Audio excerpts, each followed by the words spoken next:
দেশটির বিভিন্ন পারমাণবিক ও সামরিক স্থাপনাকে টার্গেট করে চালানো হয় অপারেশন রাইজিং লায়ন। এর মধ্যে সবচেয়ে বেশি ক্ষয়ক্ষতি হয়েছে আলোচিত নাতানজ পরমাণু কেন্দ্রে। জবাবে ইসরায়েল লক্ষ্য করে শখানেক ড্রোন ছুড়েছে ইরান। তেহরানের পাল্টা হামলায় আতঙ্ক ছড়িয়েছে ইসরায়েল জুড়ে। প্রাণ বাঁচাতে বাংকারে আশ্রয় নিচ্ছেন ইসরায়েলিরা।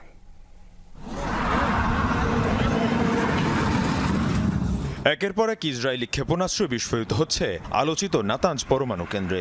ইরানের সবচেয়ে গুরুত্বপূর্ণ এই পরমাণু কেন্দ্রে ব্যাপক হামলা চালায় ইসরায়েল।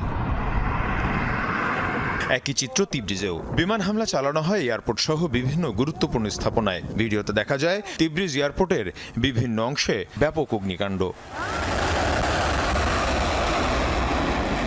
স্থানীয় সময় মধ্যরাত ৩টায় অপারেশন রাইজিং লায়ন নামে ইরান জুড়ে বিশেষ অভিযান চালায় ইসরায়েল। দফায় দফায় বিস্ফোরণে প্রকম্পিত ইরানের রাজধানী তেহরান। কমপক্ষে ৯ দফায় অনুভূত হয় শক্তিশালী শকওয়েভ। টার্গেট করা হয় রাজধানী তেহরান সহ ইস্পাহান, তাবরিজ, আরাক, কেরমানের একাধিক অঞ্চল। এসব এলাকার গুরুত্বপূর্ণ পরমাণু কেন্দ্র সহ সামরিক স্থাপনা এবং তেল শোধনাগারগুলোর অবস্থান।